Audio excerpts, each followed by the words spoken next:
Հայտնի են Ավրորա մրցանակի 4 հավակնորդների անունները, նրանց մեջ հայեր չկան։ Կանայք են ու տղամարդիկ, որոնք սեփական կյանքը վտանգելով մարդկանց են փրկել Աֆրիկայում, Հնդկաստանում ու Պակիստանում։ Նրանք խնամել են որբերի, բժշկել փախստականների, ստրկությունից ազատել հալածյալների։ Մրցանակաբաշխության հաղթողը Ավրորա մրցանակը կստանա ապրիլի 24-ին Հայաստանի մայրաքաղաքում Հայոց ցեղասպանության վերապրողների անունից, որպես երախտագիտության նշան փրկողներին։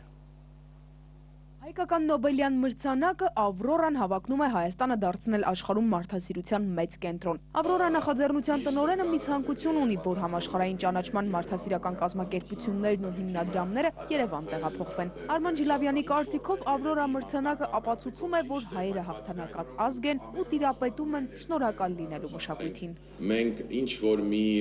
միսիա, ինչ-որ մի նպատակ ունենք աշխարհում, եւ այդ նպատակներից մեկը նաեւ հումանիզմն է, մարդասիրությունը։ Ավրորա մրցանակի համար հայտ ներկայացվել էր 27 երկրից 6 լեզուներով։ Հանձնաժողովը 3-ի փոխարեն 4 թեկնածու է ընտրել։ $100,000 հավակնորդների անունները հայտնի են՝ բուրունդացի Մարգարետ Բարանկիցեն, Սուդանից դոկտոր Թոմ Քաթինան, Պակիստանից Սաիդա Ղուլան Ֆաթիման եւ հոգեվորական Բեռնար Կիմվին, Կենտրոնական Աֆրիկայից։ Նրանցից յուրաքանչյուրը վտանգելով իր կյանքը փրկել է հազարավոր մարդկանց։ Նրանցից յուրաքանչյուրը հերոս է, բայց միայն մեկը կդառնա մրցանակի դափնեկիր։ Այս հերոսներին պիտի ճանաչել իրենց բացառիկ արարքներով։ Ավրորան ամեն տարի շնորհվելու է նրան, ով անձնվիրաբար օգնում է մարդկանց։